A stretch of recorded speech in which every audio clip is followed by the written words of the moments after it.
Alright, so today we're going to talk about trig angles, coterminal angles, and reference angles. So trig angles are pretty straightforward, but there's two terms that I need to talk about. So initial side. Initial side is going to be the side that we start with. And more often than not, our initial side is going to start right here. So it starts at 0 degrees, and that's where 0 degrees is. So initial side, this is the starting side. And it's always going to be right there at 0 degrees. Now we have the terminal side. Now the terminal side is going to be where the angle ends. So say if I had a 45-degree angle, my terminal side would be here. So in other words, this is the ending side. Now the terminal side won't always be in the first quadrant. It could be all the way here. So if our angle was more than 180 degrees, then this would be my terminal side. So that is what the two terms that I need you to be aware of. So one thing that when we have trig angles is that my question to you is going to be, where does the terminal side end up in? So make sure you know the labels of your quadrants. So this is quadrant 1, this is quadrant 2, this is quadrant 3, and this is quadrant 4. So make sure you know those labels because that's what I'm going to be asking for. So let's look at our first example. In which quadrant would we find the following angles? So example 1, we have angle 105. So I'm just going to draw a quick little picture. And remember, we are always going to be starting at 0 degrees, and we're going to go all the way to 105. Well, I know that since this is 90, it's going to be more than 90, but less than 180, so it's going to be about here. So I know that angle 105 is going to be in quadrant 2. Okay? Alright, so let's look at our second example. So drawing my picture, we have 279 degrees. So one important thing that if you noticed from my last one, this is 90, this is 180, this is 270, and this would be 360 or 0. So we're going to start right here at 0 degrees, and we're going to go until we are at 279. So 279 is more than 90, more than 180, and more than 270, so our angle is going to be about here. So this is quadrant 4, so this ended up in quadrant 4. Okay, now our last one, I want you to try and do this one by yourself first, and then I'll talk to you about it. So pause the video here and try it by yourself. So the one thing that I have to point out here is that it is a negative 127. So we're still going to start at the 0, but instead of going counterclockwise, we're going to go clockwise. So we have 127, so it's more than negative 90, but not as much as negative 180, so our angle ends up about here. So it ends up in quadrant 3. Alright, so remember, if we have a negative angle, we're going to go clockwise. If it's positive, we're going to go counterclockwise. Alright, so now we're on to coterminal angles. So a coterminal angle is defined as this. Two angles in standard position are coterminal angles if they have the same terminal side. So let's look at what that means. So we have 315 and negative 45. So 315, if we have that, it's like we're going to go on our graph. I'm going to draw this. So we're going to start at our initial side, and then we're going to go past 90, past 180, past 270, and I am here at 315. Okay, so then a negative 45. Well, remember when it's negative, it's going to go clockwise. So we know it's going to be here at 45 degrees. Now, how can I check this? Well, what I can do is I can do 360 minus 315, and I will get 45. Well, what if I was given the other way around? So we can check this by doing 360 minus 45, and I get 315 as well. So we can say 315 and negative 45 are coterminal angles. Alright, so let's check 60 and 320. So negative 60, and I'm going to draw this a little bit better. We're starting at the initial side at 0, and we're going to go down to here because it's not more than 90, so it's going to stay in that quadrant. Alright, so then 320. So we're going to go past 90, past 180, and past 270. Looks like it works.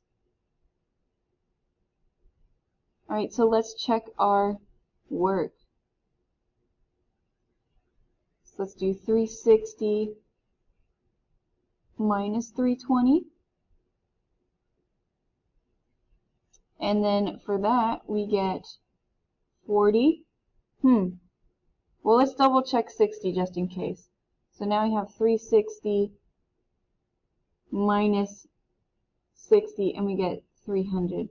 Well, we don't get the same terminal angle, so that tells me that negative 60 and 320 are not coterminal.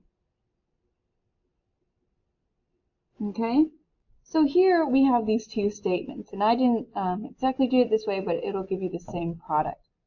So if you have a negative angle to start with, there should be a comma, you are going to add 360 to find the coterminal angle. So say for example with negative 60, we would do negative 60 plus 360. We get the same idea, and it's still 300. Alright, so if you have a positive angle to start with, you subtract 360 to find the coterminal angle. And we did that as well. So we did 360 minus 315, and we got our angles. Alright. So knowing that, let's find the coterminal angle of 250. So 250 is a positive angle, so we're going to subtract 360. So we're going to do 360, or sorry, we're going to do 250 minus 360, and we'll get negative 110. So my coterminal angle of 250 is going to be negative 110 degrees. Okay? So now let's do example 2. So this time we're starting out with a negative angle, so we're going to have to add 360. So we're going to do negative 196 plus 360, and we'll get 164 degrees, and that is my answer. So now that I've done these first two examples for you, I want you to pause the video here and do number 3. So pause the video here and do example 3. So if you did this correctly, you should have gotten negative 70 plus 360 because it's a negative angle as we start with. And then you're going to add 360, and then once you add 360, you get 290. So that is your coterminal angle. Alright, let's move on. So the last thing that we got to talk about is reference angles. So reference angles are this angle made with the terminal side and the x-axis. So meaning if we had this guy, it's going to be with our ending side and the x-axis. So no matter where our terminal side is in the x-axis, it's going to be that distance. And we'll talk about it more. Alright, But the thing that we got to remember about reference angles is that they're always positive and always less than 90. So please, please, please make sure you understand that when we're finding reference angles. So let's move on to these examples. So for the first one, we have 45 degrees. Okay, so like before, we have our initial side on that 0 degrees, and we're going to go up to 45 degrees here, and this is our angle. So with our 45 degrees, remember with the reference angle, it's the angle made with the terminal side and the x-axis. So terminal side and x-axis are here. So it's going to be the distance between those two parts. So the reference angle for 45 degrees is 45 degrees. Okay? So that's what it's like when it's in quadrant 1. Okay? Let's move on to our second one. So we have 125, so this is our initial side, and then our terminal side is going to be about here. So this is 125. Alright, so we have the terminal side and the x-axis. Our terminal side is here, but my x-axis that's closest is right here. So we need to find this distance. Okay? So how would we do that? Well, we're going to do 180 minus 125, and when we do that, we get 55. So this angle right here is 55 degrees, and that is going to be my reference angle. Okay? So this is what things are going to look like if our terminal side is in quadrant 2. Okay? Alright, so then let's look at our next one. So we have 240. So our initial side is here, and my terminal side is going to be right here. So this is my distance at 240. And then my terminal side is there, but my closest x-axis is here. So what I'm going to do is, we're going to still subtract, but we're going to do 270 minus 240. So then we have that difference of 30, and that is the distance here between those two angles, or sorry, the x-axis and the terminal side. So my reference angle is 30 degrees. And that's what things are going to look like if we end up in quadrant 3. So then 330, I already went ahead and drew that out. So we have to find the angle between the x-axis and the terminal side. That's going to be that right there. So we need to find this guy. So what we're going to do is do 360 minus 330. 360 minus 330 is going to be 30 degrees. So that is my reference angle. And that's what things would look like if we ended up in quadrant 4. Alright. So a quick little note. If you do quadrant 1, it's the same angle. Quadrant 2, it's going to be 180 minus a positive angle. Quadrant 3, 270 minus a positive angle. And quadrant 4, 360 minus a positive angle. Alright, so now let's find the reference angle of the following.